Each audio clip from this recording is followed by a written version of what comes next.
नमस्कार, एपी सेन्टरमा स्वागत छ। म समा थापा। 165 सांसदको विश्वासको मतसँगै शेरबहादुर देउवा नेतृत्वको सरकार गठन भएको छ। सरकारको प्रकृति हेर्दा चुनौती प्रशस्त देखिन्छ। आफ्नै पार्टीभित्रको गुट, माओवादी र चिरा परेको जसपा सँगै लिएर जाने अभिभारा आफैमा गरुङ्गो देखिन्छ।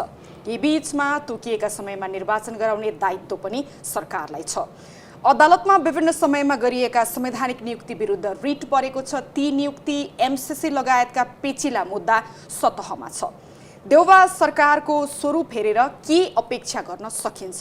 के यो सरकार केपी शर्मा ओली मन नपराउनेहरूको समूह मात्र हो वा यसका विशिष्ट अभिभारा पनि छ?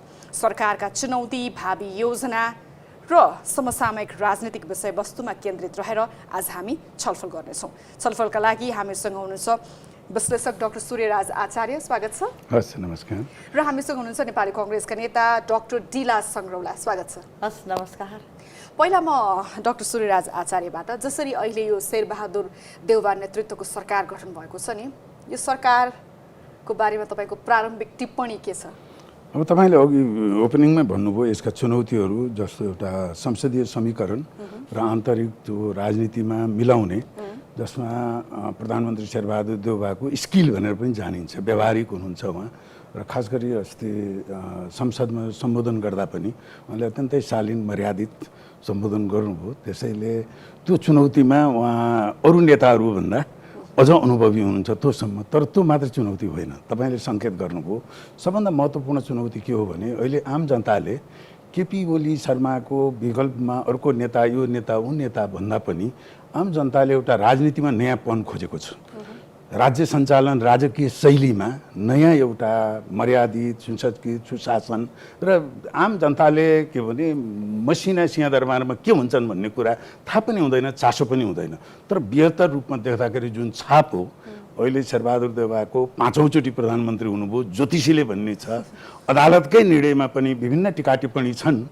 त्यसलाई चिरेर होइन, यो त इतिहासको एउटा अप्ठ्यारो घडीमा शेरबहादुर देउवा, जसलाई बीपी कोइराला, कृष्णप्रसाद भट्टराई, गणेशमानजी जस्तोको एउटा ग्रुमिङबाट हुर्किनु भएको दोस्रो पुस्ताको नेताले गर्नुभयो भनेर त्यो देखाउने अपर्च्युनिटी पनि छ, चुनौती पनि छ। र अर्को छानेकुरामा अरू दुईवटा चुनौती के छन् भने, एउटा चाहिँ यो 3 वर्षको केपी शर्मा ओलीको सरकारमा उहाँले के गरिदिनु भने हाम्रो वैदेशिक नीतिलाई, त्यो चाहिँ पहिल्यैदेखिबाट विदेशीहरूले हस्तक्षेप गर्छन् भन्ने त हामीले सुनिरहेको, नेपालको राजनीति विदेशीबाटै हुन्छ भन्ने। उहाँलाई हटाउने सिलसिलामा 5 जना पूर्व प्रधानमन्त्रीहरूले वक्तव्य नै निकालेर औपचारिक रूपमा नै नेपालको सरकार परिवर्तनको खटनपटन यो नै विदेशी शक्तिबाट हुन्छ भनेर भन्नुभयो। र त्यो वास्तविक हो नै, त्यो यथार्थ हो। अब त्यसलाई सही ट्र्याकमा ल्याउने, त्यो अत्यन्तै अहिले जुन विश्व राजनीति परिस्थिति जस्ता घटना परिघटना आउँदैछन्, हाम्रा दुईटै छिमेकी राष्ट्र, भू राजनीतिक ब्यालेन्स कसरी मेन्टेन गर्नु होला त्यतातर्फ अर्को एउटा पोइन्ट चाहिँ उहाँले के भने विकास र परिणाम, अब भाषण मात्र होइन, जनताले त्यो परिणाममा देख्न खोजेको छ। तपाईँले अघि एउटा भन्नुभयो नि, केपी शर्मा ओली हटेर अर्को एउटा प्रधानमन्त्री मात्रै नेपाली जनताले खोजेको छैन, नयाँपन खोजेको छ, फ्रेसनेस खोजेको छ र डेलिभरी खोजेको छ भन्दा 4 पटकसम्म नेतृत्व लिइसक्नुभएका शेरबहादुर देउवाबाट यो पटक त्यो अपेक्षा गर्न सकिन्छ? तुलनात्मक रूपमा भन्यो भने उहाँका कार्यकालहरू सम्झिन लायकका त त्यति देखिँदैन नि। कहिले चाहिँ कस्तो हुन्छ भने, यो आर्थिक ग्रोथ -2% छ भने अर्को वर्ष 6% गर्नलाई गाह्रो हुँदैन, लो बेसमा भन्छ। एकदम कम अपेक्षामा थोरै काम दिनुभयो भने पनि त्यो छवि चेन्ज हुन्छ, त्यो फाइदा छ। एकातिर शेरबहादुर देउवाको एउटा छवि, सांसद, खरिद बेच, जम्बो प्रधानमन्त्री, भ्रष्टाचार आदि इत्यादि अहिले संसदीय प्रणालीमा भएका विकृति यो जति भए त्यसमा उहाँको नाउँ जोडिन्छ त्यो। तर अहिले उहाँलाई के एउटा फाइदा छ भने, त्यो एउटा लो एक्सपेक्टेसनबाट थोरै मात्र पनि अघि हामीले भनेको कुरामा नयाँपन दिन खोज्दा अब फेरि उहाँलाई धेरै खराब कि कम खराब भन्ने मात्रै हो अहिलेको हाम्रो छनौट। हजुर, धेरै खराब कि कम खराब अहिलेको त्यो एक्ज्याक्टली धेरै खराब मध्ये कम खराब पनि होइन, धेरै खराब मध्ये उहाँ त औसत खराब भन्दा पनि तलको हो। साँच्चै भन्नुहुन्छ भने अन्य त नमान्नु होला उहाँलाई, बाका नेताहरू। तर त्यो अपर्च्युनिटी छ उहाँलाई, त्यही धेरै खराब हुँदा थोरै मात्र गरिदिनु भयो भने पनि कम अपेक्षा हुँदाखेरि त्यो छाप बदल्ने चाहिँ अवसर छ। यसमा नेपाली कङ्ग्रेसले कसरी हेरिरहेको छ? अपेक्षा कम छ किन भन्दा धेरै कुरा बिग्रिसकेको छ, धेरै कुरा बिग्रिसकेको ठाउँमा अलिकति मात्र मिलाइदियो भने पनि ठिकै हुन्छ भन्ने खालको अभिव्यक्ति आयो। नेपाली कङ्ग्रेसले त प्रतिपक्षीको भूमिका पनि निर्वाह गर्न सकेन, सरकारलाई खबरदारी त गतिलो तरिकाले गर्न सकिरहेको छैन भन्ने आरोप लागिरहेको समयमा सरकारको नेतृत्व नेपाली कङ्ग्रेसको काँधमा आइपुगेको छ। यो तपाईँहरूको लागि अवसर हो, चुनौती हो वा नियति के कसरी हेर्नु भएको छ? यो तपाईँले उहाँले राखेको जिज्ञासा, तपाईँले सोधेको दुईटै जिज्ञासाभित्र 3 वर्षभित्र चाहिँ प्रतिपक्षको भूमिकामा हामी पनि रह्यौँ हैन। खबरदारी गर्ने कुरा यो कोरोनाको महामारीमा जनता थिए हैन, बाढीको महामारीमा थिए, जनताको अभिव्यक्ति स्वतन्त्रता हनन हुँदै गर्दा, जनताले न्याय नपाउँदै गर्दा थुप्रै सवालहरू सदन, सडक र सङ्गठनभित्र हामीले चलाउँदै गर्दा 2-2 चोटि प्रतिनिधि सभा संसद भङ्ग भयो। लोकतन्त्र, गणतन्त्र, संविधानमाथि प्रहार हुँदा नेपालको राजनीतिमा यस्तो वातावरण भयो जो परिवर्तनकारी शक्तिहरू हामी एक ठाउँमा उभिनु पर्यो। त्यसैले आजको तपाईँले भने जस्तो कमजोर प्रतिपक्ष पनि काङ्ग्रेस होइन हैन, यो नीति पनि होइन कि आजको आवश्यकता। जब राष्ट्रपतिले संविधानतः हिँड्न सक्नु भएन, हामी सर्वोच्चमा जाँदा 146 जना एमपी गयो नि त। आज सदनभित्र आउँदा 165 पुग्यो। यो कुरामा म सबभन्दा पहिला असहमत राख्दछु। दोस्रो कुरा तपाईँले भने जस्तो यो प्रधानमन्त्री, निवर्तमान प्रधानमन्त्री हैन, आदरणीय केपी प्रसाद ओली, जसको बहिर्गमन मात्रै खोज्या हो कि यो दलले मुलुकमा चाहिँ केही परिवर्तन जनता र राष्ट्रको प्रति खोज्या हो भन्नुभएको छ कि बहिर्गमन मात्रै आजको आवश्यकता होइन, बहिर्गमनको लागि मात्रै यो गठबन्धन पनि भएको छैन। मान्छे किन आजित भए? तपाईँले यो भनिरहँदा नि मैले थोरै रोकेँ ल, जस्तो केपी शर्मा ओली प्रतिको वितृष्णा बढी देखियो नि होइन। नेपाली कङ्ग्रेसको आकर्षण भन्दा शेरबहादुर देउवा प्रतिको आकर्षण होइन कि उताको वितृष्णा बढी भयो र त्यस कारणले गर्दा नेतृत्व नेपाली कङ्ग्रेससम्म आइपुगेको भनेर भन्नको लागि त यो त खुला छ नि। जस्तो 61 वटा मात्रै सांसद छ, अरू दलहरूको समर्थन छ नि, जसरी तपाईँले हामीलाई साथ दिए, विश्वासको मत त 165 जनाकै रह्यो। यो आकर्षण र विकर्षणको कुरै होइन, म यसैमा केपी ओलीलाई मन नपराउने समूहहरू एकजुट भएका होइन। केपी ओलीले बार संविधानमा प्रतिनिधि सभा भङ्ग गर्ने अधिकार मलाई थाहा छ। यो त संविधान जुन शक्तिहरू मिलेर, जुन राजनीतिक शक्तिहरू मिलेर यो मुलुकको सङ्घीय लोकतान्त्रिक संविधान, गणतन्त्र, मैले भन्न खोजेको चाहिँ केपी शर्मा ओलीले गलत गर्नुभयो, गलत त गरिरहनु भएको थियो, आउनु भयो, गलत गर्दै गर्दा पनि होइन, यो होइन, गलत गर्दै गर्दा पनि एउटा सहकार्यको यात्रा बनिराखेका थिएन। गलत गर्दा पनि त्यही भित्रमा रसाकसी उहाँहरूको चलिरहेको थियो। प्रधानमन्त्रीको कुर्सीको लागि लडाइँ होला, सत्ताको लागि लडाइँ थियो, को प्रधानमन्त्री बन्ने, अध्यक्ष बन्ने लडाइँ थियो, त्यसले पनि एक ठाउँमा ल्याइ पुरा होइन। जब संविधानमाथि प्रहार भयो, प्रतिनिधि सभा संविधानत विघटन गर्ने अधिकार निवर्तमान प्रधानमन्त्री केपी ओलीलाई थिएन। त्यो विपरीत जाँदा परिवर्तनकारी शक्ति जसले यो मुलुकको सङ्घीय लोकतान्त्रिक गणतान्त्रिक संविधान लेखे त्यसलाई बचाउनु पर्छ र मुलुकमा जनताहरू अभिभावकविहीन भए, उनले केही कुराको अनुभूति गर्न सकेनन्, केही चेन्ज, केही विकास, केही नयाँ युगको सुरुवात, त्यसको लागि पनि यो भाव के ठिक छ। नेपाली कङ्ग्रेसले अभिभावकत्व लिनको लागि हो या होइन यो समयले देखाउला होइन।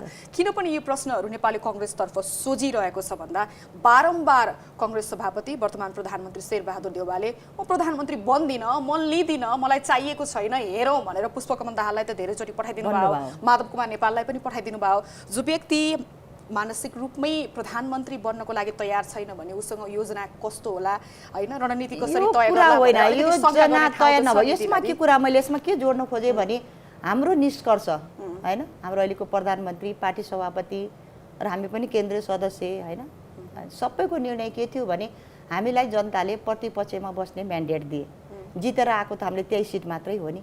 5 वर्षसम्म हामी प्रतिपक्षी बेन्चमा बसेर सरकारलाई हामी खबरदारी गर्छौँ, जनताको पक्षमा उभिन्छौँ, हाम्रो म्यान्डेट त यही हो नि। यही भएर प्रधानमन्त्रीको लागि हामी बुरुक्क उफ्रिएर सत्ताको लागि काङ्ग्रेस गयो, सत्ता नभएर छटपटाइराखेको छ। यिनी आरोप पनि हामीलाई नलाग्ने गरेको होइन। त्यसैले विश्लेषण गरेर हामीले सत्ताको मलाई आवश्यक छैन, प्रधानमन्त्री बन्न हतार पनि छैन भनेर बार हाम्रो प्रधानमन्त्री अहिलेको प्रधानमन्त्रीबाट अभिव्यक्ति पनि आए गर्नको लागि कार्ययोजना पनि छन् कार्ययोजना पनि हाम्रो छन् कार्ययोजना पनि छन् सबै दलहरूको एउटा हाम्रो रोडम्याप पनि बन्छ हैन त्यो रोडम्याप र कार्ययोजनाको बाटोबाट अहिलेको सरकार जनता र राष्ट्रको पक्षमा उभिन्छ। ठिक छ डाक्टर आचार्य, जस्तो यो सरकारको फर्मेसन हेरौँ है, नेपाली कांग्रेस आफैमा विभिन्न गुटहरूमा विभाजित छ, माओवादीलाई पनि सँगै लिएर जानुपर्ने बाध्यता छ, जसपा पनि अब दुई चिरै परेछ। यो सरकारको फर्मेसनका कारण यो स्वरूप छ नि, देउबा सरकारलाई चुनौतीहरू के आइपर्छन् होला? अब सबभन्दा पहिला यसलाई थोरै अघि तपाईँले सोध्नुभएको प्रश्नसँग जोडेर उत्तर दिउँ। दिलाजीले आधा मात्रै जवाब दिनुभयो। यो नेपाली कांग्रेसले प्रतिपक्षीको भूमिका सशक्त निभाएको भए केपी ओलीको त्यो किसिमको स्वेच्छाचारिता हुँदैन थियो। संसदीय प्रणालीमा सरकारलाई लगाम लगाउने कहिले पनि के हुन्छ भने हेर्नुहोस्, कार्यकारीमा बसेको अरू देशहरूमा पनि हेर्नुहोस्, धेर थोर त्यो नियमका छिद्रहरू खोज्ने, संवैधानिक छिद्र खोज्छ, त्यसलाई लगाम लगाउने संसदीय प्रणालीमा सशक्त प्रतिपक्ष लियो। त्यो देखिएन। जस्तो भन्नुहोस्, केही सायद यो कृष्णबहादुर महराको राजीनामापछि उपसभामुख नै पाएको छैन, अहिलेसम्म पनि उपसभामुख छैन। त्यस्ता कुरामा त संवैधानिक अनिवार्यताको कुरो थियो नि। ती कुरा लगायत अब यो दुईवटा कुरा, एउटा त केपी ओलीको जुन शासन शैली थियो त्यसमा पहिला यो संसद विघटनभन्दा हुनुभन्दा पहिला उहाँको पार्टीको अध्यक्षकै पार्टीको थियो कि थिएन, तर स्पष्ट रूपमा शेरबहादुर देउबाको मिलेमतोमा खास गरी संवैधानिक निकायको अपुरो हुँदैखेरि त्यसमा शेरबहादुर देउबाका कोटाहरूको त्यो सार्वजनिक भइसकेको कुरा हो, उहाँको सहमतिमा भएको भन्ने कुरा हो। र उहाँले जुन व्यवस्था जान लागेको संवैधानिक मिचिएकोमा हामी उभियौँ भन्नुभयो, अलि नमिल्ने कुरा गर्नुभयो। पहिलोचोटिको संविधान मिचिएको त पहिलोचोटिको विघटन हुँदाखेरि पनि हो। पहिलोचोटिको विघटनमा औपचारिक रूपमा उहाँको सभापतिको के अभिव्यक्ति आएको छ भने यो कम्युनिस्टहरूको झगडा हो, हामी छिर्न हुँदैन। त्यतिखेर त पहिलोचोटिको संसद विघटन हुँदा त केपी ओलीले संविधान मिच्यो, संविधानै फाड्न लाग्यो भन्ने नेकपा भित्रका केपी ओली इतरका नेताको आरोप चाहिँ त्यो थियो। नेपाली कांग्रेस त्यो आरोप लागेको छैन, त्यसैले त्यो अलिकति मैले यो नआएको कुरा हाल्न चाहेँ। यहाँले भन्नुभएको जुन अहिलेको सरकारको जुन किसिमको संसदीय समीकरण छ र यसको प्रकृति कस्तो हो भन्दा अघि जुन हामीले कुरा गऱ्यौँ नि, यो फ्रेसनेस नयाँपन दिने भन्दा पनि यो त तपाईँको जुन 52-53 सालकोमा त्यो गठबन्धन सरकारका जुन विकृति नेपालीहरूले अझै त्यतिखेरको मेरो पुस्ताकाले हामी सम्झिन्छौँ कहाँबाट डिरेल भयो भन्ने। त्योभन्दा पनि अप्ठ्यारो त के छ भने यो त व्हिप नलाइकन, सर्वोच्चको व्याख्याले व्हिप नलाइकन अहिले सबै पार्टीका सांसद चाहिने छरिएका त्यो के भन्छ एउटा पण्डितका गाई, त्यो गोठालो बिनाका गाई फुकाएपछि यो यताउता जाने एउटा बगालमा नहिँड्ने गाई जस्तो त्यो भएको छन्। अब त्यसलाई समेटेर लिएर जानको लागि अब सर्वोच्च अदालतले त आफ्नो न्यायिक दायित्व पुरा गर्यो, किनभने एउटा सरकार पाउनु थियो। त्यो पनि के हो भने उहाँहरूको पार्टी सशक्त भएको भए त्यसरी सर्वोच्च अदालतले फैसला गरेर जुन अहिले अब भन्नुहोस् एमाले नै खास गरी केपी शर्मा ओली पक्षको एमाले यो जनादेश होइन यो परमादेशको हो भन्ने नारै बनाएको छ। त्यो स्वाभाविक नआउँदा हुन्थ्यो। हामी जस्तो नागरिकले देशको प्रधानमन्त्री परमादेश होइन उहाँ जनादेशबाटै बन्न भएको, अघि भन्नुभयो 165 को उहाँलाई जनादेश छ नै, तर वास्तविकता त त्यो नौबत त फेरि अदालतमा त्यो लेखिएको त हो, फैसलाले बनाएको हो। यो नौबत किन आयो त भन्दा उहाँहरू सशक्त प्रतिपक्ष भएको भए, जस्तो भन्नुहोस् न 165 जनाले शेरबहादुर देउवालाई प्रधानमन्त्री बनाउन मिल्ने, ल एकैछिन अहिले भन्नुहोस् माधव नेपाल पक्षको हटाउनु भयो भने पनि 76-2 को सरकार बन्न सक्ने रहेछ नि त। त्यो सबै बनाइदिएको त 5 मै जाँदैन थियो नि त। यो अदालतले पनि यत्रो दुःख पाउँदैन थियो। अथवा यति यो गठबन्धन छ नि 165 को, यसले त सरकारलाई बेलैमा दबाब दिएको भए त जस्काउन सक्थ्यो नि त। यति धेरै अदालत सक्रिय हुनुपर्ने पनि थिएन। यो कुरो जुन छ नि अहिले राजनीति के हो भने यो राजनीतिको समस्या मात्र होइन। हामीले झट्ट हेर्दाखेरि दलभित्रको मात्रै भन्छौँ, यो चाहिँ के हो भने 1 नम्बरमा यसको जिम्मेवारी त केपी शर्मा ओलीलाई नै जान्छ। त्यसपछि सँगसँगै संसदमा भएका राजनीतिक पात्रहरू, अब उहाँहरूलाई किन अर्को केपी शर्मा पछि जान्छ भने उहाँ त प्रमुख प्रतिपक्षी दल हुनुहुन्छ। हामी नागरिकको तहबाट हेर्दाखेरि त्यो संसदको राजनीति, संसदमा फँसेको राजनीति त्यो हिलोमा अलिकति त्यो छिटा अदालतलाई पनि परेको छ। त्यो राजनीति उकास्नको लागि त अदालतको आदेश चाहिने होइन नि। एकैछिन भन्नुहोस्, अब एउटा यसलाई अन्य अर्थ नलागियोस्, केपी शर्मा ओली डिक्टेटरै, उहाँले चाहिँ पुरै चाहिँ मिलिट्री परिचालन गरेर प्रधानमन्त्री भइरहेको त होइन त। उहाँले विश्वासको मत पाउनु भएन, उहाँले चाहिँ राजीनामा गर्नुभयो, फेरि 76-3 जानुभयो हो। यो 165 मध्येको सांसदले बेलैमा अविश्वास प्रस्ताव गर्ने त थियो नि त। अब त्यो भएर वैकल्पिक सरकार दिएको भए त फागुन 11 गते निर्णय भयो, 13 गते नै अविश्वासको प्रस्ताव चाहिँ शेरबहादुर देउवालाई प्रधानमन्त्री प्रस्ताव गरेर गरेको त उतिखेरै जानुहुन्थ्यो नि। दोस्रो विघटन गर्ने अवस्था आउँदैन थियो। किन भएन त भन्दा उहाँहरू त्यतिखेरको एज माई इन्फर्मेसन उहाँहरू प्रधानमन्त्रीको हुने भन्नेमा उहाँहरू चाहिँ नै सहमत भएन।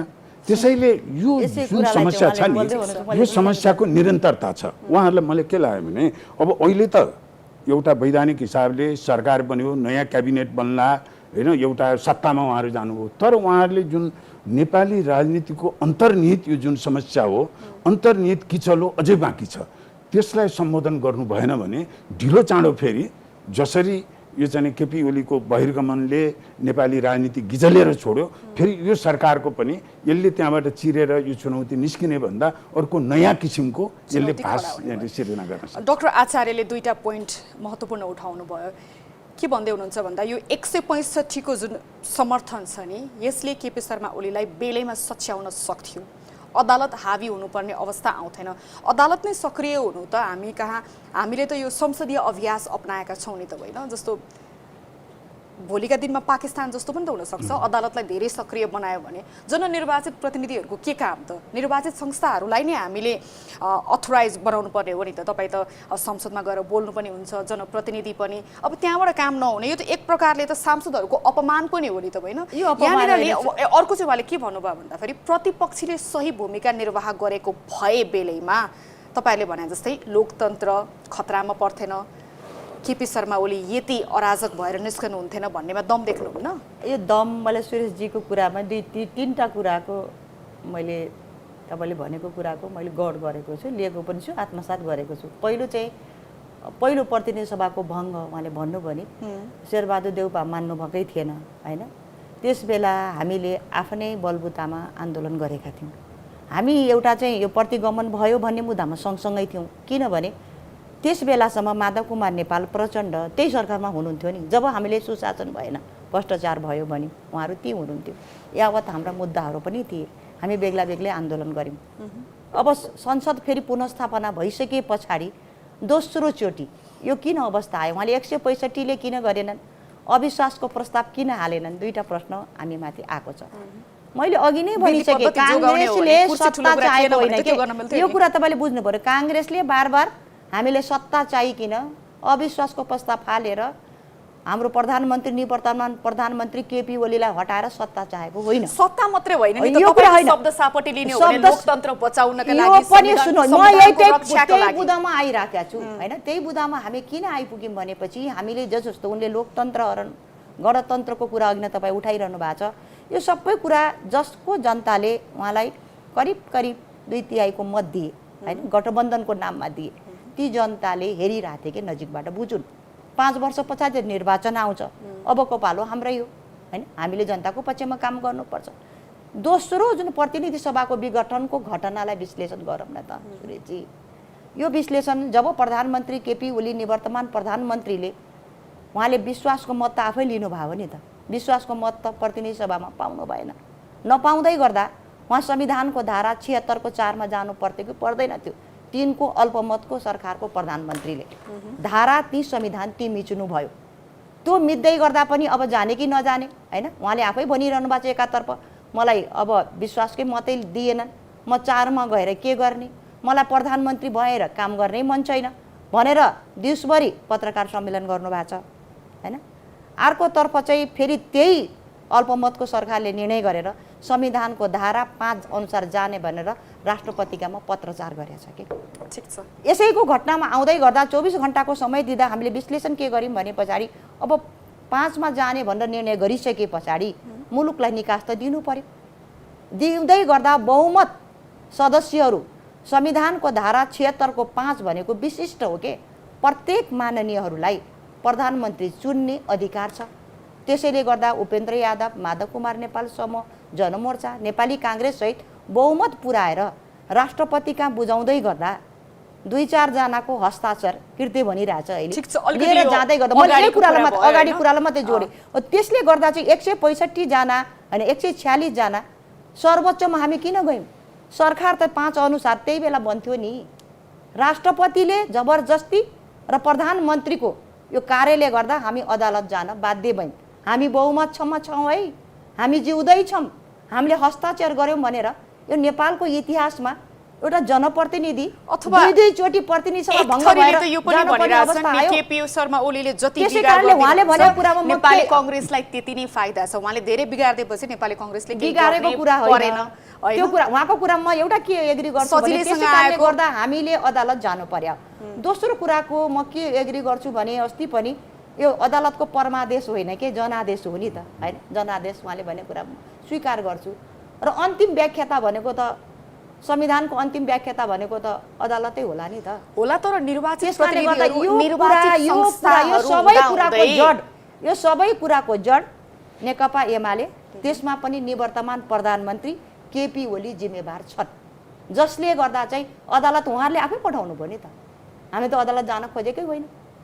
संविधानको धारा 5 लाई व्याख्या गर्दा त्यही भन्छ। त्यसकारण त्यो बाटोको अब धेरै व्याख्या अन्तिम समयसम्म नि भत्किने ठाउँै नभएको समयसम्म किन कुरेर बस्नु भयो? तपाईहरुसँग त पावर छ नि त, जनताको मत छ नि त। जनताको मत हामीलाई सत्ता चलाउने होइन, हामी सत्ताको लागि होइन। मैले भनिहालेँ हामी किन गयौँ भने जब संविधानको धारा 76 को 5 ले हामीले बहुमत पुगाएर हाम्रो महामहिम राष्ट्रपति कहाँ जाँदा राष्ट्रपति अमुक पार्टीको नेता हो, राष्ट्रपति संविधानमाथि आउनु मिल्दैन नि त, गल्ती त्यहाँ भयो। र दुईटा कुरामा उहाँले भनेको कुरालाई म के एग्री गर्छु भने तपाईहरू अहिलेसम्म हैन उपसभामुख लिन सक्नु भएन, संविधान ती मेचियो। हामीले बार बार सदनमा पनि उठायौँ, संवैधानिक परिषदको नियुक्तिको कुरा पनि उठ्या छ, त्यो नियुक्ति पनि हामीले असंवैधानिक हो भनेका छौँ। त्यस बेलाको प्रतिपक्षीय दलको नेता अहिले पनि हुनुहुन्थ्यो हाम्रो सम्माननीय अहिले प्रधानमन्त्री, उहाँ जानु पनि भएन, त्यो नीति बदल हुन्छ पनि भनेका छन्। त्यसै कारणले बारेमा सुनवाई अहिलेसम्म भएको छैन। मैले भनेको के र यो कुरा के छ भने यो सबै कुराको विश्लेषण नेपाली कांग्रेस मिल्यो, कांग्रेसले सारा नियुक्ति गर्यो। कांग्रेसको जब प्रतिपक्षी त्यस बेला दलको नेता बैठकमा गएको छैन भने कुनै प्रजातन्त्रवादी पर्छन् र त्यस बेलाको तत्कालीन सरकारले लान्छ भने संवैधानिक परिषदमा मिल्नु संवैधानिक नियुक्तिहरुमा त बीच भागबण्डा भएको भनेर यो भागबण्डा भएको होइन भन्ने कुरा नेपाली कांग्रेसले केन्द्रीय समितिको बैठकले निर्णय गरेका छ। अहिले गएको सरकारले सबै बदर हुनुपर्छ भनेको छ। त्यसकारणले गर्दा यो कुरालाई धेरै कोट्याउनु भन्दा पनि ठीक छ, संवैधानिक नियुक्तिहरुमा पोइन्टमा हामी आउँ, निकायमा भएका नियुक्तिहरु के हुन्छ यो मैले तपाईले भने जस्तो यो चुनौती पनि हो हैन। चुनौतीको बीचमा हामी छौं नि। तपाईले भने जस्तो यो सरकारको पहिलो दायित्व भनेको त यो नेपाल किन बनेन सुरेशजी? नेपाल नबन्नुको कारण जहिले पनि के भन्छ भने प्रतिपक्ष भनेको संसदीय व्यवस्थाभित्र वेटिङ इन गभर्नमेन्ट हैन, पार्लियामेन्ट उसैको हो हैन, सत्ता सरकारको हुन्छ। आज हामी सत्तामा आइपुगेका छ। जुन जुन कुराको कमी कमजोरी विगतको सरकारले गर्यो हैन, त्यही कुराको पुनरावृत्ति गर्यौं भने त यो सरकारको परिवर्तनको औचित्य छैन। ठीक छ, तपाईहरुलाई नेपाली जनताले क्लोजली मोनिटर गरिरहेछन्। आजको आवश्यकता भनेको धेरैको आज प्रधानमन्त्रीज्यूले भन्नुभएको छ नेपाली जनताको लागि खोप हो, दोस्रो बुदा पनि खोप हो, तेस्रो पनि खोप हो, भ्याक्सिन भन्नुभएको छ हैन, जनताको जीवन रक्षा भनेका छन्। डाक्टर सूर्यराज आचार्य, अब यो नि सरकारका अप्ठ्याराहरू त यो समीकरण हेरेर नै पत्ता लगाउन सकिएला जस्तो के पनि भन्नमा आएको छ भन्दाखेरि विशेष गरी हाम्रा छिमेकीहरू, एउटा छिमेकी रुष्ट खुलेरै भन्नुपर्दा युरोपियन युनियन, अमेरिका लगायतका महाशक्ति राष्ट्रहरू चाहिँ समर्थन, यो फ्रिक्सन देखियो।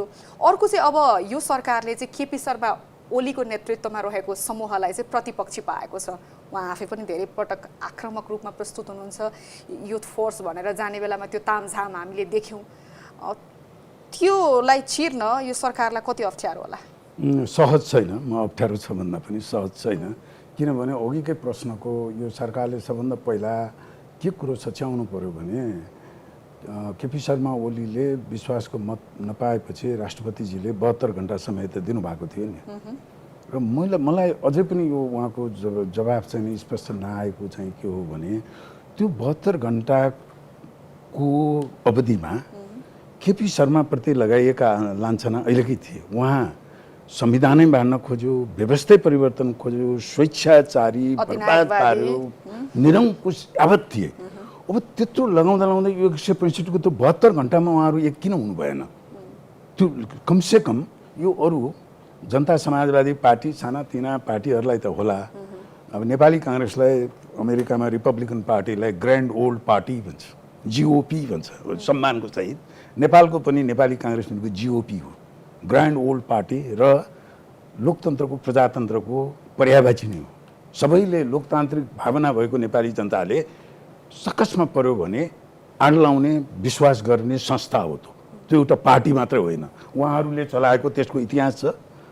त्यो अर्थमा अझै पनि नआएको के हो भने अहिले जुन तपाईँले यो सोध्नुभएको प्रश्न केमा जोडिन्छ भने नेपाली काङ्ग्रेसको अहिलेको सरकारले त्यहाँबाट पहिला जवाफ खोज्नुपर्छ र जुन दुईटा कुरा पक्ष यहाँले भन्नुभयो, खास गरी भू राजनीति को जुन अहिलेको तपाईँको दाउपेच अथवा यो सरकारलाई हेर्ने दृष्टिकोण र केपी शर्मा ओलीको उहाँ आफै एउटा घाइते बाघ जस्तो भएर उहाँ चाहिँ सत्ता बहिर्गमन हुनुभएको छ। उहाँका पार्टीका कार्यकर्ताहरूमा ऊर्जा भन्नुहोस् अथवा आक्रोश भन्नुहोस् सत्ताबाट बाहिर हुनुभएको, त्यसैले यसलाई चिर्नको लागि सहज छैन। त्यसको यो बिल्कुलै असहज छ र खास गरी अहिलेको सरकारले गर्नुपर्नेमा फुकी चाल्नुपर्ने अवस्था छ र खास गरी अब यो सरकारले चाहिँ के कुरा गर्न नहुने हो। यो सजिलो नेपालमा के छ भने राजनीतिमा गर्न नपर्ने कुरा नगर्दाखेरि पनि वाइ हुने कुरो छ कि गर्न पर्ने कुरा त गाह्रो हुन्छ, गर्न नपर्ने मिस्टेक नगर्न त सजिलो छ नि, नराम्रो नगर्नलाई त एफर्ट लाउनु पर्दैन नि। अब उहाँले अस्ति चाहिँ फोन गरेर झलनाथ खनाल चाहिँ फोन गरेर ल हो 30 लाख 40 लाख हामी दिन्छु भनेर उहाँको सभापतिले त्यो नौबत गरिरहनु पर्ने थिएन नि। अहिले सामाजिक सञ्जालमा हेर्नुहोस् त, ती कुराहरू त्यस्ता कुराहरू पहिला गर्न नहुने काम नगर्ने र गर्न पर्ने काम केही कुराहरू गर्न पर्ने काममा आम जनताले खोजेको अघिल्लो चरणमा हामीले छलफल गरेका ती प्रश्नको उत्तरहरू अहिलेको संसदीय लोकतन्त्रलाई मर्यादित गराउनमा अहिलेसम्म प्रमुख प्रतिपक्षको उसमा नेपाली काङ्ग्रेसले के गर्यो? अब यो नेपाली जनताहरू बाठा भइसके, यो औपचारिकलाई लोलेपतेको हुँदैन। त्योभन्दा बरु आत्मसमीक्षा गरेर साँच्चै हामी चुकेको थियौँ भन्यो भने ताली पाउनुहुन्छ र अबको अगाडि चाहिँ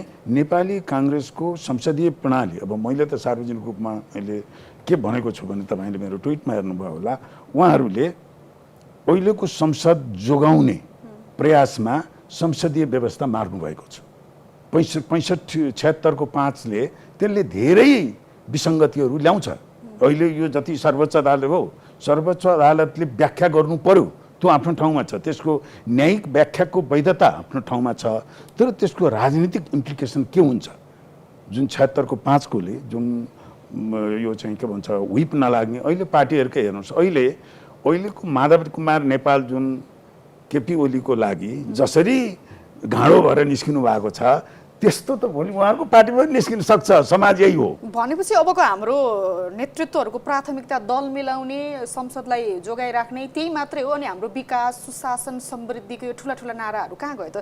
डेलिभरी एक्ज्याक्ट जनताले चाहिँ कहिले पाउँछन् त? अब यो कठिन छ। अब उहाँहरूलाई के हो भने अहिले अब जुन उहाँहरूको राजनीतिक संयन्त्र हुने मिनिमम कार्यक्रमको कुरा सुनिरहेको छ त्यो चाहिँ, तर अब यो सङ्केत हेऱ्यो भने कस्तो छ भने अब क्याबिनेट बन्यो, आज मात्रै अखबारमा थियो उहाँहरूको नेपाली काङ्ग्रेसभित्रको कुन नेताको कुन गुटको कुन मन्त्री भयो भन्नेहरू।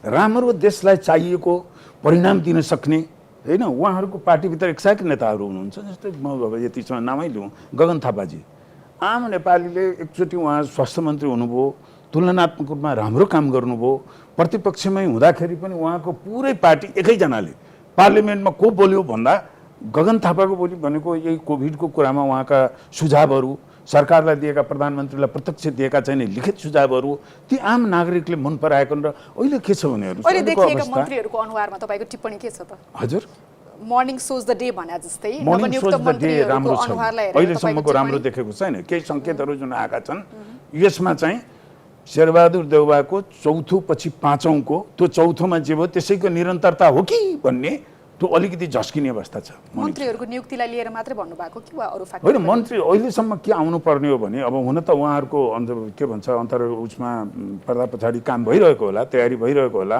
अहिले नै हनीमुन पिरियड पनि सकिएको छैन, म आलोचनात्मक हुन चाहन्न त्यो चाहिँ। तर जुन सङ्केत हुन् नि, जे गरिनुपर्ने हो त्यही मन्त्रीका लिस्टहरू जुन नामहरू देखियो ती उत्साहपूर्ण छैनन्। त्यसमा के दिनु पर्थ्यो भने अहिले मैले के भन्नु जोड्नु खोजेको भने आम नागरिकले अहिले हेर्नुहोस्, यो पार्टीको यो व्यक्ति, यो पात्र, यो नेता होइन, राजनीतिक प्रति नै र व्यवस्थाप्रति नै। हेर्नुहोस्, एउटा कुरा के हो भने केपी ओली शर्माले संविधान र व्यवस्था फाल्न सक्ने उहाँ त्यति बलियो होइन, तर फालिन सक्छ। त्यो बलियो नेपाली जनता हो। उहाँहरू जनतासँग नेता हुनुहुन्छ, जनताको पल्स फिल गर्नुहोस् के छ अहिले। हो आम जनताले के खोजेको, राजनीतिको चुस्त राजनीतिले सम्बोधन गर्ने त जनताको भावनालाई हो। र जनताले अहिले के खोजेको भने उहाँहरूको नियुक्ति हुने मन्त्रीको नियुक्तिमा जस्तो भन्नुहोस्, युवराज खतिवडाको अर्थमन्त्रीमा नियुक्ति हुँदाखेरि 2-3 महिना छ त वाही गरेको थियो नि त। अर्थमन्त्रीका नेकपाभित्र आकाङ्क्षी त थुप्रो थिए, तर एउटा विज्ञ हुनुपर्छ, अर्थशास्त्री हुनुपर्छ, उहाँको ब्याकग्राउन्डको ठिक छ, उहाँको डेलिभरी कस्तो भयो अर्कै कुरो। त्यसैले तपाईँले मर्निङ सो त भन्नुभयो नि, उहाँले कमसेकम अरू पार्टीको भागभण्डामा के गर्यो छुट्टै कुरो। नेपाली काङ्ग्रेसको सभापतिहरूले के भन्न सक्नु पर्थ्यो भने साथीहरू यो अहिले भागभण्डा यताउति नगर्नुहोस्, भोलि चुनाव जितेपछि एक्लै सरकार बनाएपछि 25वटा मन्त्री हुन्छन्, त्यहाँ गरौँला, लाउनुहोस्। 7वटा मन्त्री हो भने हाम्रो पार्टीभित्र भएको बेस्ट मान्छे भोलि मन्त्रालयमा गएर डे 1 1 घन्टादेखिबाट उहाँका कुराहरूमा छन् नि के क्षमता भएको उहाँको पार्टीमा थुप्रो नेताहरू छन्। क्षमता भएका ऊर्जावान नेताहरूलाई मन्त्रालय दिने गरी तयारी भएको छ वा आफ्ना नजिकका मान्छे, आफूलाई सजिलो हुने गुट मिलाउने प्रपञ्चमै हुनुहुन्छ सभापति? कसरी छलफल भएको छ पार्टीमा? यो पार्टीभित्रको छलफल भन्दा पनि यो गुट मिलाउने हेर्नुहोस्, ओलीजीले गुटै नमिलाउँदा, साथीभाइ नमिलाउँदा के हालत भयो। हामी चाहिँ मिलाएर जान्छौँ हुन्छ, यसलाई स्वीकार विभिन्न विचार, तर मेरो भनाइ के हो भने गुट विचारको आधारमा हुनु पर्यो हैन, क्षमताको आधारमा हुनु पर्यो, दक्षताको आधारमा हुनु पर्यो, कार्ययोजना दिन सक्ने हुनु पर्यो, डेलिभरी दिन सक्ने हुनु पर्यो। मुलुक र राष्ट्रप्रति चिन्ता गर्नु पार्टीमा छ र गुट त यहाँ त पदका लागि अनि अर्को कुरा उहाँले भने पावरका लागि हो नि। अब यो मुलुकमा सहकार्य गर्ने नेताको त खाँचो रहेछ नि त हैन, पार्टीभित्र पनि खाँचो रहेछ, आउटर पनि खाँचो रहेछ, उहाँले भने जस्तो बाहिर पनि खाँचो रहेछ, सबैसँग रिलेसन राख्न सक्ने त्यसको खुबी भएको नेता भनेको प्रधानमन्त्री अहिले शेरबहादुर देउपा उभिनु भएको छ। र मन्त्रीमण्डल गठन गर्ने क्रममा सुरुवातमा 3 जना मात्रै हैन, 3-4 जनाको मात्रै मन्त्रीमण्डल बनिएको छ। स्वभावतः अब 5 दलीय गठबन्धन थियो, थपिएको छ जिम्मेवारी हैन, अरूको समूह पनि बढ्दै गएको छ। यो सबैलाई मिलाउनको लागि हाम्रो अहिलेको सभापति प्रधानमन्त्रीले के भन्नुभएको छ भने मलाई दबाब नदेऊ, अलि सचिवालय किन बनेन भनेर पनि टिप्पणी आयो। उहाँले भन्नुभएको छ right man is right place, म सुझाव दिने राम्रो खालको सचिवालय पनि बनाउँछु र यतार उतार नभन्दा पनि नाम कलेक्सन होस्, त्योभित्र डेलिभरी दिन सक्ने सक्षम को छ त्यसलाई मन्त्री बनाउँछु, धेरै दबाब नदिनु भन्नुभएको छ। र हामी पनि कोही दबाब दिन प्रधानमन्त्री कहाँ पुगेका छैनौँ। उहाँलाई यो बेनिफिट अफ डाउट त्यसकारण हामीले के चाहन्छौँ भने हामी पनि त्यही चाहन्छौँ जो उहाँले बोलिरहनु भएको छ। यो सरकार केपी ओलीको बहिर्गमन र शेरबहादुर देउपा र नेपाली काङ्ग्रेसको सरकारको आउने मात्रै परिवर्तन बिचको ट्रान्जेक्सन पिरियड मात्रै होइन कि त्योभन्दा फरक कसरी जान्छ।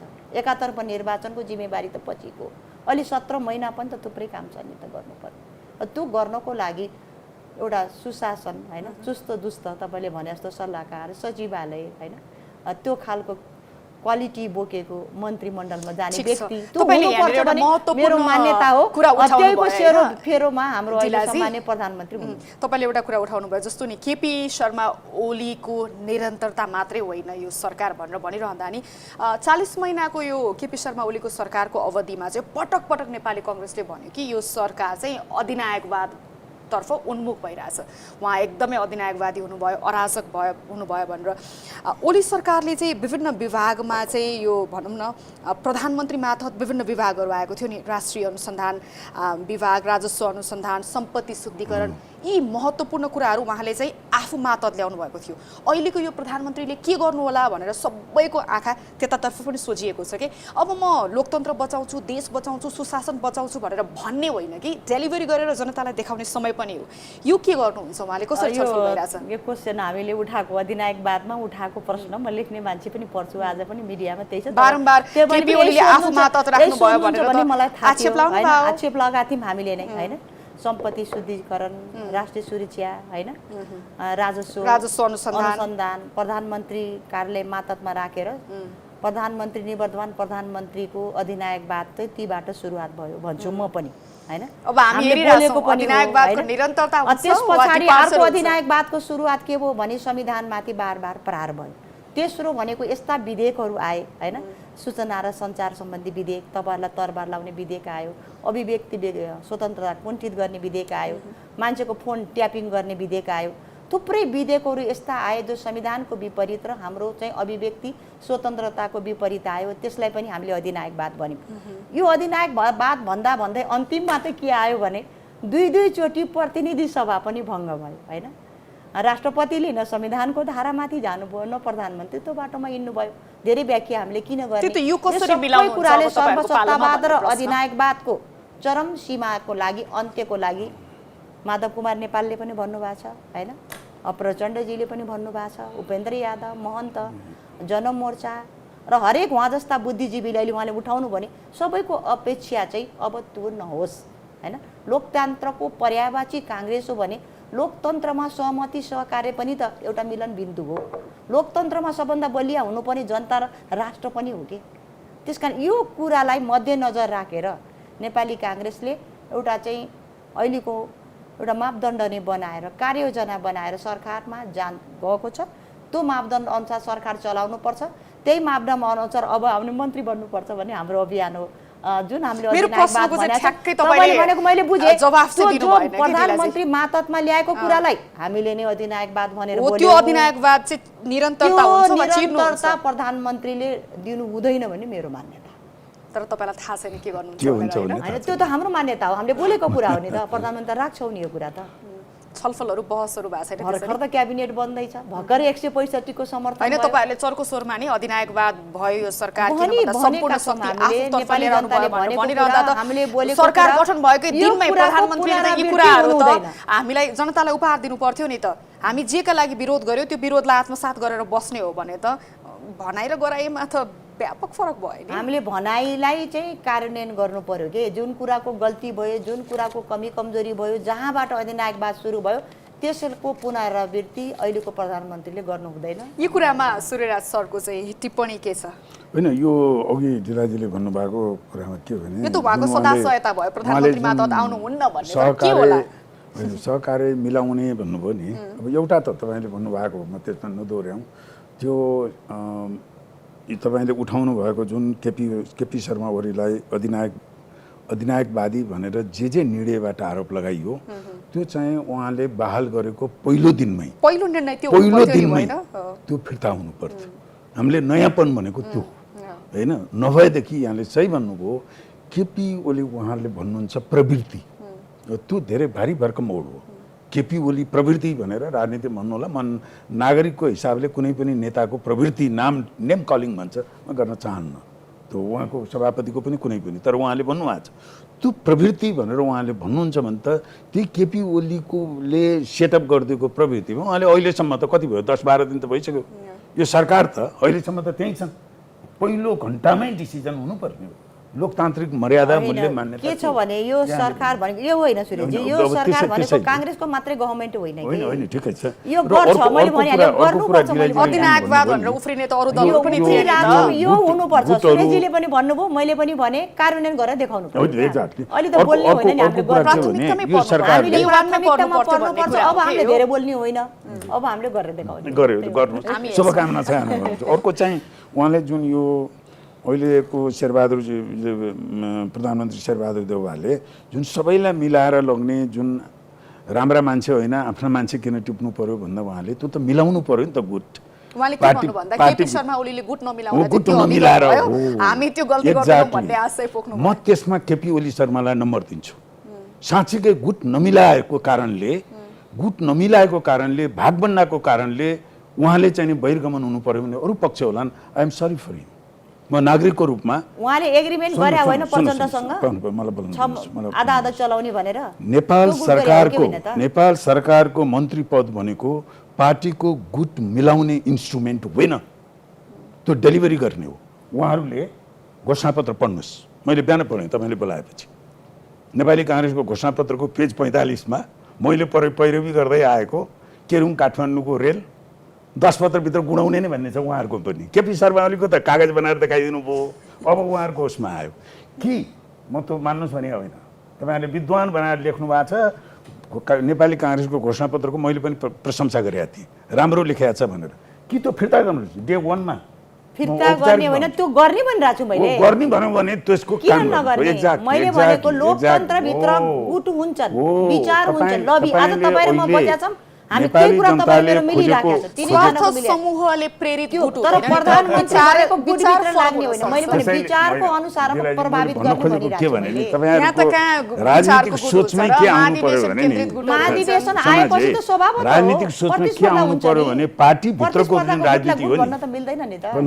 पार्टी भित्रको जुन गुटको राजनीति हो नि, राज्यको मन्त्री पद बाँडेर पार्टी व्यवस्थापन गर्ने होइन। यसमा उहाँले त स्वीकार्नु भयो। यो त पार्टीको कुरा त मिलाउन मिलेन नि त। यो त तपाईले भनेको फेरि टु दी पोइन्ट म के आयो भने हामीले के भनेका छौँ भने जो पर्ला लैजानुस्, तर रामचन्द्र गुटबाट यो आए, फल्ना गुटबाट यो आए, फल्ना गुटबाट आए भन्ने होइन। प्रधानमन्त्रीले काङ्ग्रेसबाट लैजाने नेपाली काङ्ग्रेसले यही नै हुन्छ। नेपाली काङ्ग्रेसले अहिले शेरबहादुर देउवाजीले उहाँको 7वटा 8वटा जति मन्त्री हुने हुन् होइन, जस्तो पहिला बालकृष्ण खान र ज्ञानेन्द्रबहादुर कार्की हुनुभयो, पार्टीको सिनियर लिडर हुनुहुन्छ, त्यत्रो टिका टिप्पणी भएन, त्यसैमा छैन। त्यसमा चाहिँ नि त्यति धेरै दुवै अनुभवी हुनुहुन्छ होइन, सिनियर लिडर हुनुहुन्छ। त्यस्तोमा अबको जुन 5-6 जना फेरि नियुक्ति गर्दै हुनुहुन्छ, त्यो चाहिँ ती गुटको हामीले पढ्दाखेरि नभइकन साँच्चीकै राम्रो मान्छे छानेको भए जसपा, माओवादी केन्द्र अरूलाई पनि दबाब हुन्थ्यो। र प्रधानमन्त्रीले के भन्नु पर्थ्यो भने प्रचण्ड र माधव नेपाल अथवा उपेन्द्र यादवलाई राखेर हेर्नुहोस् है साथीहरू, जनताले अहिले के गएको छ, यो 1.5 वर्ष हामी त चाहिँ फुकी चल्नुपर्ने छ। त्यसैले तपाईँहरूको साथीलाई के भनिदिनुहोस् भने बरु अरू बेलामा चाहिँ नि यो आफूले गर्नुहोस्, यसमा चाहिँ हामी नयाँ एउटा सन्देश दिउँ। प्रधानमन्त्रीजीले त्यही भन्नुभएको, त्यो मौका गुमाउँदै हुनुहुन्छ उहाँले के भन्नुभएको छ भने तपाईँले पनि दिने क्याबिनेट स्वच्छ छवि भएको होइन, अनुभव भएको होइन, मान्छेले जनताले रुचाएको पनि हुनुपर्छ क्या, जनतालाई डेलिभरी दिने खालको त्यो खालको मान्छे मात्रै पठाउनुहोस्। यो सरकारको पहिलो भनेको त पारदर्शिता, भ्रष्टाचार भयो भनेको छौँ हामीले होइन। तपाईँ हामीले कति कराउनु पर्यो, धेरै कुरा बहिर्गमित भएको सरकारलाई अहिले हामी सत्ता पक्षमा हुँदा धेरै गाली गर्ने पक्षमा पनि छैन। हाम्रो प्रधानमन्त्रीजी भन्नुभएको छ नेपाली काङ्ग्रेस भनेको प्रतिपक्षलाई पनि सम्मान गर्ने पार्टी हो। त्यसैले त हामी लोकतन्त्रवादी जति चोरको गाली गर्नुभयो त्यति नै अपेक्षा तपाईँहरूतर्फ बढी हुन्छ नि। त्यसकारणले गर्दा चाहिँ अपेक्षा हामीतर्फ फर्किया छ। र प्रधानमन्त्रीले पनि भन्नुभएको छ जति पनि गठबन्धन सहितको हामी सरकारमा प्रतिनिधित्व हुँदै हुनुहुन्छ सबैले त्यही खालको होइन स्वच्छ छवि भएको होइन, डेलिभरी दिन सक्ने र चाहिँ र अहिलेका समस्या र चुनौतीलाई चाहिँ समाधान गर्न सक्ने र सहकार्य गर्न सक्ने। अब अलिकति अन्तिममा पनि आइसकेका छौँ। ठिक छ, हामी अब यो त सूर्यजीले भनेको कुरा चाहिँ मात्रै भयो है, म पनि अपेक्षा राख्छु त्यही कुरा। मेरो प्रधानमन्त्री देउवाले के गर्नुहुन्छ अब यो त समयकै गर्भमा छाडिदिउँ। नेपाली काङ्ग्रेसको चाहिँ अस्ति प्रधानमन्त्रीले त भन्नुभयो खोप यही नै हो प्राथमिकता भनेर। पार्टीमा कसरी छलफल भएको छ, के छ यो सरकारको प्राथमिकता खोप बाहेक? यो सरकारको पहिलो त खोप नै भइहाल्यो होइन। दोस्रो भनेको नेपाली जनताले लामो समयसम्म यो आर्थिक अवस्था अहिले जर्जर छ, शैक्षिक अवस्था जर्जर छ होइन, रोजगारी पाएका छैनन्, मान्छेको जीविकोपार्जनको केही उपाय नै छैन कि, न राहत पाए न साथ नै पाए।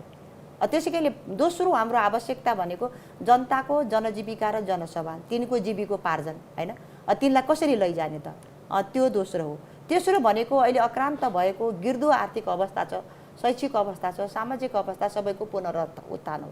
चौथो अवस्था भनेको तपाईँले अघि नै भनिसक्नु समृद्धि र विकास त चाहियो नि त। सिंहदरबारको अधिकार गाउँघरमा लैजाने भनेर संहिता ल्याएको होइन, यो हाम्रो एजेन्डा थियो नि त।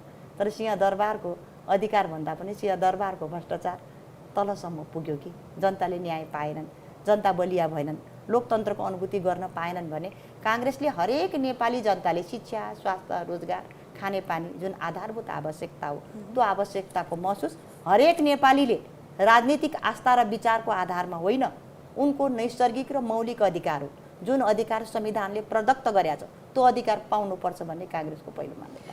यहाँनिर नि सूर्यराज सर, जस्तो प्रधानमन्त्रीले खोप भन्नुभयो, खोप बाहेकका अरू प्राथमिकता यो सरकारले के तय गर्नुपर्छ होला? डे 1 मै सरकारले गरिदिनुपर्ने कामहरू के थियो? अघि त हामीले भनिहाल्यौँ त्यो प्रधानमन्त्री कार्यालय मार्फत ल्याएका विभागहरूलाई उतै फर्काइदिनु पर्थ्यो भनेर। अरू अघि दिलाजीले भन्नुभएको लगभग कुरा त्यति नै हुन्। म अलि फरक उसमा राख्न चाहन्छु।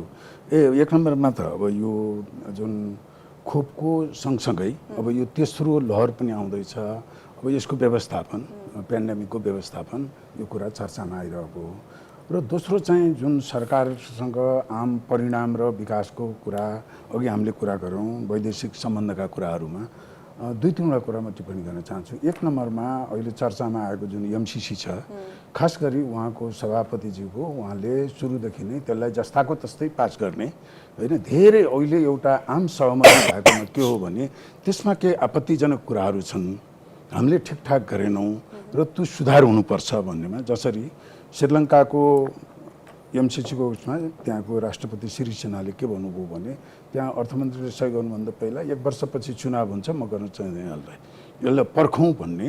अनि चुनाव भइसकेपछि त्यहाँ एउटा स्वतन्त्र विज्ञको प्राध्यापकको चेयरम्यानसिपमा भएको कार्यदलले त्यसलाई लिनु हुँदैन भनेर खारेज गर्यो। हिजो मात्र तपाईँहरूकै टिभीको भूषण दाहालजीको अन्तर्वार्तामा अमेरिकी महामहिम राजदूतले के भन्नुभयो भने यो विकास सहयोग होइन, यो लगानी हो, यहाँले नोट गर्नुभयो भने। उहाँले दुई तीनवटा महत्त्वपूर्ण प्रश्न सोध्नु भएको थियो भूषणजीले। ती प्रश्नको उत्तरले थप प्रश्न जन्माएको छ। त्यसैले उहाँहरूका नेता सांसद, म यो 1 वर्षदेखि यसमा छलफलमा म समावेश छु र म यहाँलाई विनम्र साथ अनुरोध के गर्न चाहन्छु नि, पढिदिनुहोस्। तपाईँहरूले भनेको जस्तै, एकतर्फले भनेको जस्तै यो विकास मात्र, विकासको त म पहिला पनि गरेको छु। यो ट्रान्समिसन लाइनको कुरै होइन, त्यो त बन्नै पर्छ। अथवा यस्ता पेचिला मुद्दाहरू जनतालाई निर्णय गर्ने अधिकार दिनु पर्दैन। एक्ज्याक्टली जनताले बुझाउनुहोस् र हतार नगर्नुहोस्। मेरो उहाँलाई सुझाव के हो भने यो तपाईँहरूले बुझेको भन्दा यो दूरगामी दशक सेन्चुरीसम्म नेपालको विकास, परराष्ट्र नीति, यसका धेरै पाटा छन्, मैले गइनँ। कमसेकम यसलाई चाहिँ छलफलमा ल्याउनुहोस् र हतार नगरिदिनुहोस्। यो गर्नुभयो भने यसले शेरबहादुर देउवाको उहाँको पर्सनल राजनीति त कहाँ पुग्ला। नेपाली काङ्ग्रेस नै तपाईँहरू जस्तो लोकतान्त्रिक उसमा लाग्नुभएको जिन्दगी लाग्नुभयो, तपाईँहरूलाई समेत प्रश्न उठ्छ। सरकार त्यो गल्ती नगरिदिनुहोस्। एमसिसीको कुनै साइनो छ, अब एमसिसीको होइन, त्यसलाई मेरो एउटा सुझाव, त्यो गल्ती नगरिदिनुहोस्। र दोस्रोमा के हो भने अब यो विकास र जुन परिणामका छन् दुई तहका काम छन्। एउटा अहिलेकै स्ट्रक्चरभित्र पनि सुधार गर्ने, सुशासनको कुरो, राष्ट्रिय गौरवका प्रोजेक्टहरू छन्, कतिपय आयोजना व्यवस्थापनको लागि मात्रै, खालि सचिव यसलाई मात्रै नगर्नुहोस्। थोरै तपाईँहरूको नेपाली काङ्ग्रेससँग सम्बद्ध ओल्ड क्लास इन्जिनियर साथीहरू म चिन्दछु, उहाँहरूको आयोजनाको 10 जनाको एउटा कमिटी बनाउनुहोस् सरकार बाहिरको, र छुट्टै आयोजना व्यवस्थापनका कर्मचारीसँग मात्रै भर नपर्नुहोस्। एउटा त्यो तहमा गर्नुहोस्। र अर्को 1.5 वर्षपछि म तपाईँहरूलाई शुभकामना छ, हक छ, यो 2/3 सरकार यस्तो भएपछि तपाईँहरूले मिस्टेक गर्नु भएन भने एकलौटी बहुमत पाउने काङ्ग्रेसको सम्भावना छ, त्यो तपाईँहरूको हक छ। त्यसको लागि के तयारी गर्नुहोस् भने अहिलेका घोषणापत्र पढ्नुहोस्। अब चाहिँ त्यो नाराका लागि मात्रै घोषणापत्र लेख्ने बानी छोड्नुहोस्। त्यसको कार्यान्वयन पक्ष के हो, संरचनात्मक के भन्छ तगाराहरू के हुन्, कानुनमा कहाँ कहाँ छन्, विकासका लागि हेर्नुहोस्। हाम्रो चाहिँ पार्लियामेन्टबाट अहिले भएका जति कानुन बनेपछि यसरी हचुवाका आधारमा कानुन बनेको छन् कि कानुन बनेपछि झन् गाह्रो भएको छ, लागू हुँदैन। किन त भन्दा थिङ्क ट्याङ्क छैन। अरू देशहरूमा हेर्नुहोस्, एउटा ऐन बनाउनुभन्दा पहिला हरेक पार्टीको, कतिपय पार्टीहरूको उहाँहरू महासचिवको यो को भन्नुहुन्छ नि, धेरै पार्टीमा त्यो पार्टीको पोलिसी डिपार्टमेन्टको चिफ को भयो भन्ने कुरो ठीक छ। हामी कहाँ थिङ्क ट्याङ्क त छ, तर दलीय थिङ्क ट्याङ्क छ, पार्टी भित्रै थिङ्क ट्याङ्क छ। एक्ज्याक्टली हो, त्यो शैलीमा सुधार गरिदिनुहोस्, त्यो गृह कार्य गर्नुहोस् होइन। अब अहिले म नागरिकको रूपमा म नेपालको वामपन्थी पार्टीहरूबाट यो देश बनाउला भन्ने, उहाँहरूलाई माइनसबाट 0मै आउने 10 वर्ष लाग्छ। ठिक छ, यहाँनिर नि थोरै एमसीसीको पनि कुरा आइ नै हाल्यो। एक थरीले के पनि भनिरहेका छन् भन्दाखेरि अदालतको आदेशबाट सरकार त बन्यो, तर यो भवितव्य मात्रै होइन, एमसीसी पास गराउने र यो सरकारको साइनो छ भनिरहेका छन्। त्यसमा तपाईँ होइन, त्यसमा म थप टिप्पणी गर्न चाहन्न। म त्यसलाई अदालतमा ल्याउने, किनभने ती र्युमर्सका कुरामा टिप्पणी गर्नु वाञ्छनीय हुँदैन। तर एउटा के देखिएको भने एमसीसीको सुरुदेखि नै, म यहाँको सूचनाको लागि भन्छु, सम्भवतः एमसीसीको प्राज्ञिक तहमा, जियोपोलिटिकल तहमा, डेभलपमेन्टको हिसाबले, राजनीतिक तहको हिसाबले, सम्झौताको हिसाबले त्यसको मिहिन गर्ने मध्येको केही मध्ये म पढ्छु जस्तो लाग्छ। I have spend quite lot time.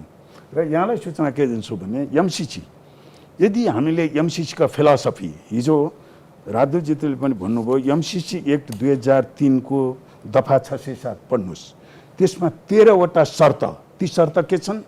राजनीतिक प्रकृतिका शर्त छन्, इकोनोमिक प्रकृतिका शर्त छन्, सामाजिक नीतिका शर्त छन्, 13वटा छन्।